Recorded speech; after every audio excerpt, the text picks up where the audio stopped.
So మొత్తానికి BC ఉద్యమాన్ని ఢిల్లీ జంతర్ మంతర్ దగ్గర వినిపించే ప్రయత్నం చేసిరు. చాలామంది నాయకులంతా అక్కడికి వెళ్ళిరు, ధర్నా నిర్వహించారు. ఆ ధర్నాలో ఎవరెవరు ఏం మాట్లాడిరు, అసలు ఏప్రిల్ కంటే ముందే ఫూల్స్ని చేసిరు, ఏప్రిల్ నెలలో అది కొనసాగుతున్నట్టుగా అనిపిస్తూ ఉంది. అసలు ఎవరు ఫూల్ చేసిరు, ఏం జరుగుతూ ఉంది? సో బీసీలకు ఆ కాంగ్రెస్ పార్టీ ఇచ్చినటువంటి హామీ ఏంది, బీసీలు కోరుకోవాల్సింది ఏంది, బీసీలకు చూపిస్తున్నటువంటి దారి ఏంది, ఈ అన్ని అంశాలు మాట్లాడుకుందాం. అంతకంటే ముందు మనం ఒకసారి 1986 పోవాలి. 1986లో ఎన్టీ రామారావు గారు ముఖ్యమంత్రిగా ఉన్నప్పుడు బీసీల రిజర్వేషన్ 25% ఉండే. 25% ఉన్నటువంటి రిజర్వేషన్ 44% పెంచడం కోసం ఆయన అనేక ప్రయత్నాలు చేస్తే ఆ రోజు ఈ 44% కాకుండా అడ్డుకున్నది కాంగ్రెస్ పార్టీ. ఆ రోజు 44% ఇంప్లిమెంట్ కాకుండా రాష్ట్ర వ్యాప్తంగా ఆందోళనలు అప్పర్ క్యాస్ట్ పిల్లలతో చేయించింది వీళ్ళే.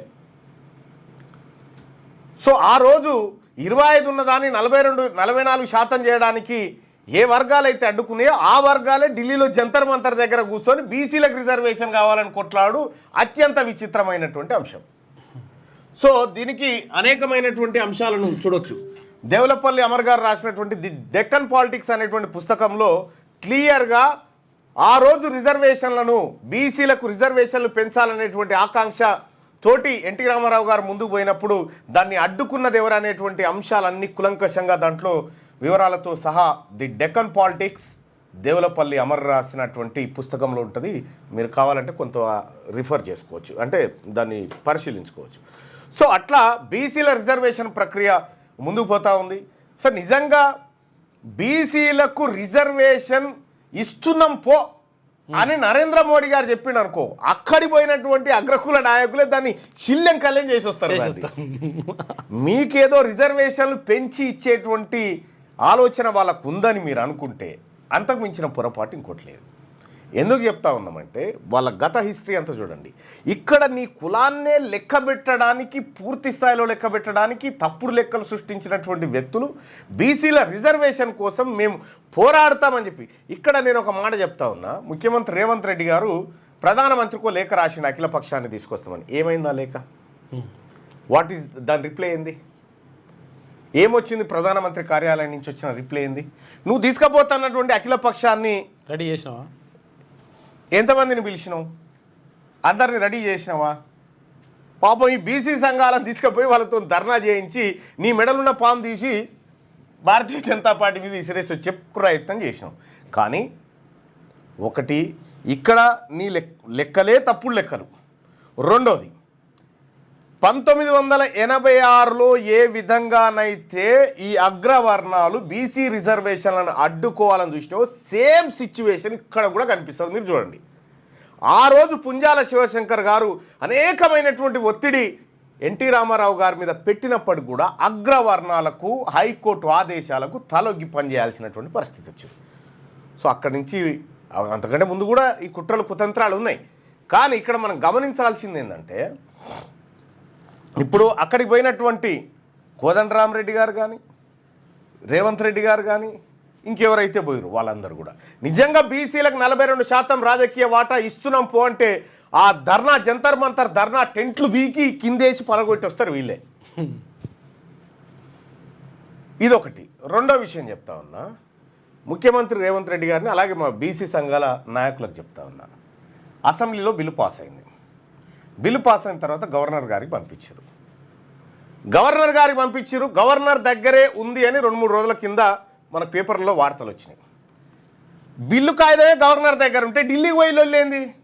పార్లమెంట్ పంపించలేక మనం చేయాల్సిన ధర్నా గవర్నర్ ఆఫీస్ ముంగట కదా, జల్దీ పంపమని చేయాలి కదా. అంటే ఇది కేవలము రిజర్వేషన్ల అంశం కాకుండా రాజకీయ అంశంగా దీన్ని టర్న్అవుట్ చేసింది కాంగ్రెస్ పార్టీ.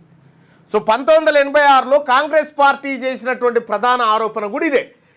టీడీపీ పార్టీ బీసీల రిజర్వేషన్ రాజకీయ అవకాశంగా మలుచుకుంటుందని కాంగ్రెస్ పార్టీ ఆ రోజు ఏదైతే ఆరోపణ చేసిందో సేమ్ పని కాంగ్రెస్ పార్టీ వాళ్ళు చేస్తూ ఉంది.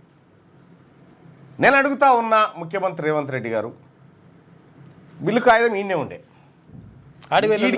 ఆడికి పోయి లొల్లిపెట్టి నువ్వు అఖిలపక్షాన్ని తీసుకపోతాను, నువ్వు అఖిలపక్షాన్ని విలువకపోతివి. సో కొద్దిమంది బీసీ నాయకులను రైలు కట్టిస్తేవి, తోలుతీవి, ఆడికి పోయి ధర్నా చేయిస్తే వస్తేవి. What next? ఇప్పుడు ఏం చేయాలి మరి బీసీలంతా? రేవంత్ రెడ్డి గారు కరెక్ట్గానే ఉన్నాడు, కానీ భారతీయ జనతా పార్టీ దొంగదని చెప్పాలన్నా ఇప్పుడు మేము ఎట్లా? అంటే ఆ స్లోగన్ ఏదో మాకు ఇవ్వండి మరి.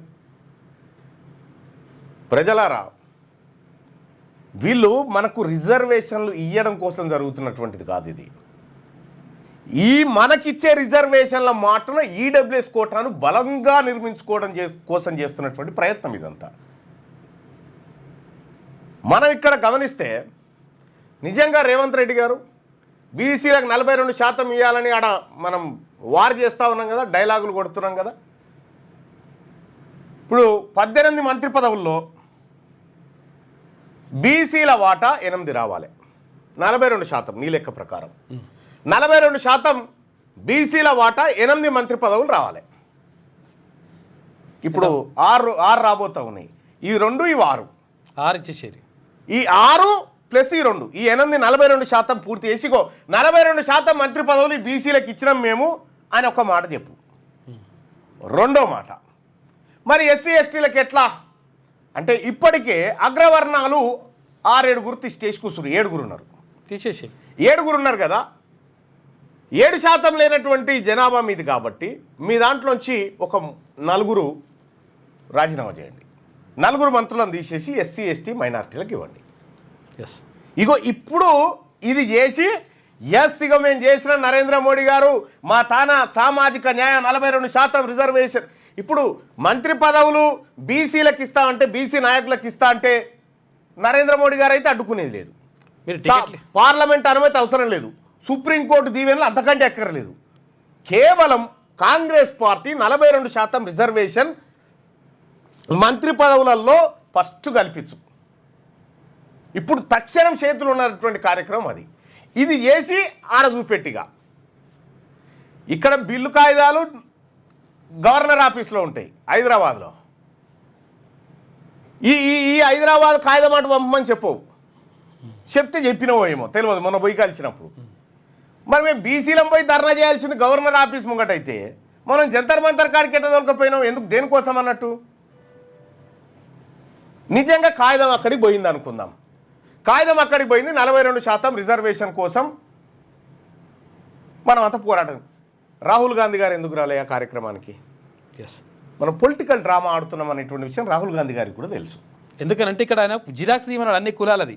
అన్ని జిరాక్స్ తీయమంటే మీరు ఇంకైపోయినది పెట్టి గంపగొత్త చెప్పి ఇంకైపోయినది పెట్టి ఇంకులేంది ఆ ఇంక్ పిల్లర్ లేకుండా వట్టిగానే తోసింది అచ్చుకొట్టుకొని పోయారు. ఇది తెలుసు రాహుల్ గాంధీ గారికి. ఇక్కడ జరిగిన కులగణన పరమ చెత్త కులగణన జరిగింది, లెక్కలన్నీ తప్పు చేసిరనేటువంటి విషయం రాహుల్ గాంధీ గారికి స్పష్టత ఉంది.